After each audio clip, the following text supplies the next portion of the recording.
अगर आप बिहारी हैं तो यह वीडियो सिर्फ आपके लिए है। दिल थाम के देखिएगा और सुकून से जो हम कहने जा रहे हैं उसे सुनिएगा, समझिएगा और मुनासिब लगे तो सरकारों से पूछिएगा। बिहार में रामविलास पासवान के बेटे को क्या मिला? केंद्र में मंत्री बनाया गया ना। जीतन राम मांझी जी के बेटे को क्या मिला? बिहार सरकार में मंत्री बनाया गया। लालू जी के दो लड़का, क्या मिला?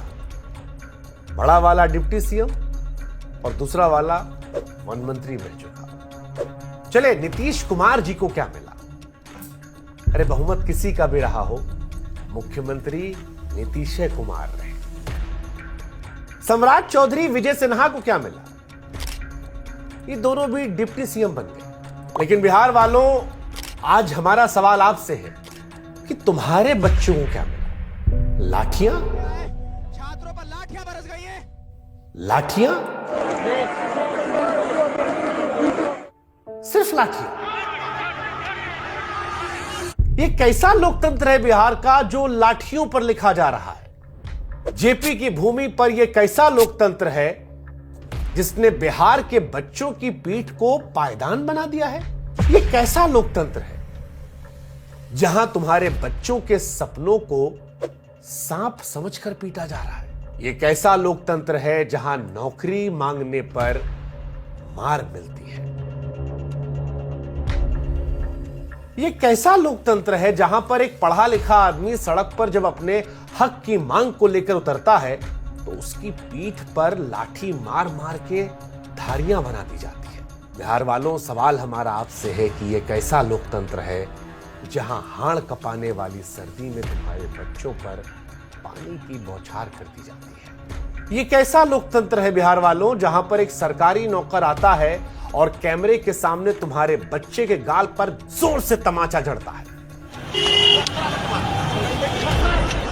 और बाद में बड़ी बेशर्मी से झूठ फैलवाता है उसने कुछ भी नहीं किया? बिहार वालों, जरा सोचना, जात पात में बटे हो लेकिन आज जात पात को इतर रखकर अपने बच्चों का भविष्य देखकर सोचना और सवाल करना अपने आप से, सरकार से कि इन युवाओं ने ऐसी क्या खता की थी जो सर्दी में इन्हें यह सजा दी। दिन रात बिहार का लड़का मेहनत करके, पढ़ाई करके, बिना ये सोचे कि दाना पानी मिलेगा नहीं, तैयारी करता रहा और परिणाम क्या मिला?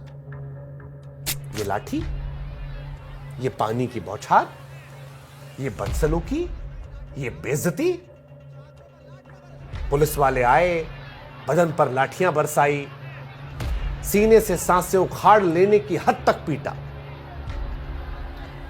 जिन सड़कों पर यह लड़का अधिकारी बनकर टहलने की मंशा लेकर पढ़ाई कर रहा था, उसी सड़क पर दौड़ा दौड़ा कर इन बच्चों की चमड़ी को छीन लिया। आपका क्या सोचना है पता नहीं, लेकिन भाई साहब आज हमको माफ कीजिएगा, ये तस्वीरें देखकर हम कहेंगे ये सही नहीं है। और बिहार के सारे नेता लोग से हम कहेंगे कि नेताजी, सियासत क्या है वो आपका काम है, आपे को करना है। बिहार की सियासत तो वैसे भी गजब है। तीसरे नंबर की पार्टी नीतीश कुमार जी कब उधर से मुख्यमंत्री बने रहते हैं। जब आरजेडी सत्ता में थी तब भी नीतीश कुमार थे, बीजेपी है तब वो नीतीश कुमार है। उनकी पांचों उंगली में घी है। लेकिन हमारा लेना देना नीतीश कुमार से नहीं है। हमारा सवाल इन बच्चों को लेकर है, बिहार के लोगों से है, सरकार से है कि सरकार बताए कि इन बच्चों के मुस्तकबिल का क्या करे। सरकार बताए कि इनके मुकद्दर में यह मुकाम आखिर क्यों रचा गया, क्या कसूर था इनका।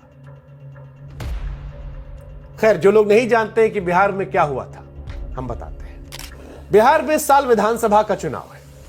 मुद्दों को गरमाने के लिए जतन किए जा रहे हैं। राजनीतिक पार्टियां इसमें चूकना नहीं चाहती हैं। बिहार लोक सेवा आयोग, जिसे बीपीएससी कहते हैं, वो भी इसी वजह से निशाने पर है। 18 साल से शासन कर रहे नीतीश कुमार ने इसे अनदेखा करते हुए आयोग को निशाना बनने दिया। 17वीं प्रारंभिक परीक्षा को लेकर परीक्षार्थियों ने आंदोलन की राह पकड़ ली है। उनकी मांग है कि पूरी पीटी परीक्षा जो है रद्द कर दी जाए। बच्चों का यह मांगना है कि एक एग्जाम हो, एक साथ नतीजे आए। अब ये क्यों मांग कर रहे हैं, इसके पीछे भी वजह है। दरअसल पीटी के पेपर लीक होने की अफवाह बापू सेंटर से उड़ी थी। परीक्षार्थियों को पेपर थोड़े अंतराल में 2 बार बांटे गए। कहा गया कि सेंटर पर कुछ पेपर जो थे वो कम पड़ गए, ऐसे में दूसरे केंद्र से पेपर मंगवाने पड़े। लड़का लोग को लगा कि कहीं बेईमानी ना हो जाए। खबर वायरल होती गई। बच्चे अपने भविष्य को लेकर डरे हुए थे और इसी वजह से परीक्षा का बहिष्कार करते हुए हंगामा करने लगे। इसी हंगामे के दौरान पटना के डीएम चंद्रशेखर सिंह ने एक परीक्षार्थी को थप्पड़ जड़ दिया। हंगामे के चलते बापू सेंटर की परीक्षा रद्द हो गई। यहीं से मांग उठी कि पूरी पीटी परीक्षा जो है रद्द कर दी जाए, लेकिन सरकार ये नहीं चाहती थी। अब सवाल यह है कि सरकार छात्रों के मन में जो सवाल है, जो शक है, उसको दूर करना क्यों नहीं चाहती थी। अगर सरकार को लग रहा था कि उनके मन में जो है वो सही है, तो छात्रों को इस कदर भरोसे में क्यों नहीं लिया गया कि आंदोलन बंद हो जाता। और ये पहली बार भी तो था नहीं। लेकिन क्योंकि इस बार 2025 में बिहार में चुनाव है, छात्रों को सड़कों पर देखकर कई राजनीतिक दल थे जिनकी भी लाल टपकने लगी। सरकार बनाने की इच्छा मन में जागने लगी। वो भी आ गए। प्रशांत किशोर का एक नाम सामने आया। नई पार्टी बनाकर सियासत में उतरे प्रशांत किशोर भी छात्रों को अपने साथ लाने की कोशिश करने लगे, उनके प्रदर्शन में शामिल हुए। लेकिन पुलिस ने जब लाठी चार्ज किया तो लाठी प्रशांत किशोर की पीठ पर नहीं पड़ी। मार खाने के लिए बिहार का लड़का लोग वहां खड़ा था।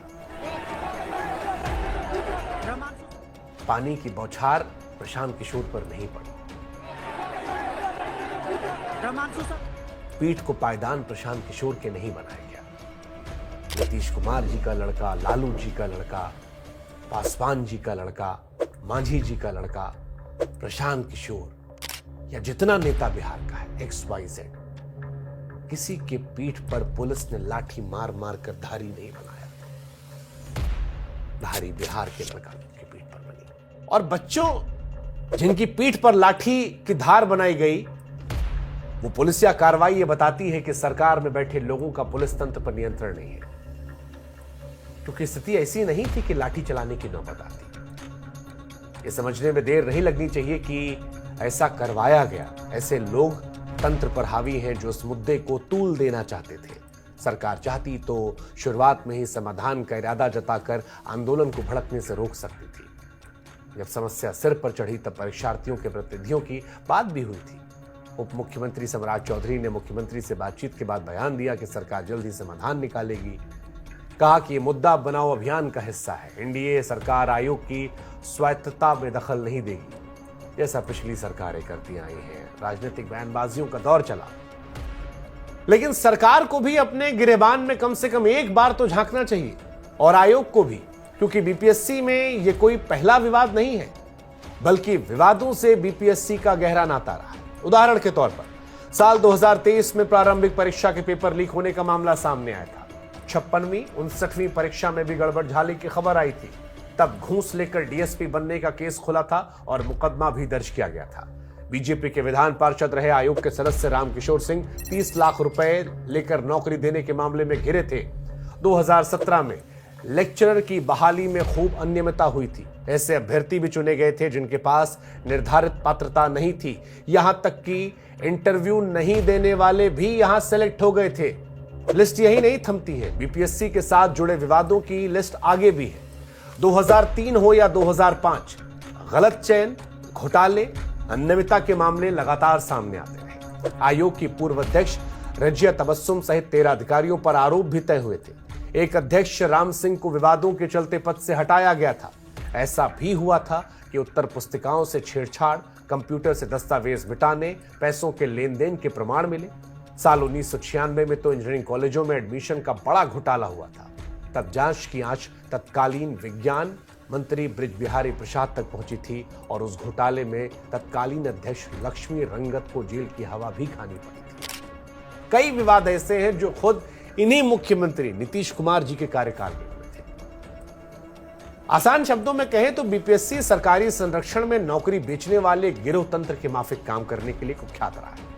आज भी धरना आयोग प्रदर्शन का अड्डा बना हुआ है और शायद ही कोई बहाली और परीक्षा परिणाम ऐसी रही हो जो बिना विवाद के हुई हो। अब नीतीश कुमार जी भले ही कहते हो कि भैया भ्रष्टाचार पर हमारा 0 टॉलरेंस का नारा है, लेकिन लोक सेवा आयोग की कथाएं नीतीश जी के इस कथन को सीधे सीधे झुठला देती हैं। ताजा विवाद भले ही मुद्दा निर्माण का हो, लेकिन सच ये भी है कि इसे पनपने तो नीतीश सरकार ने दिया है।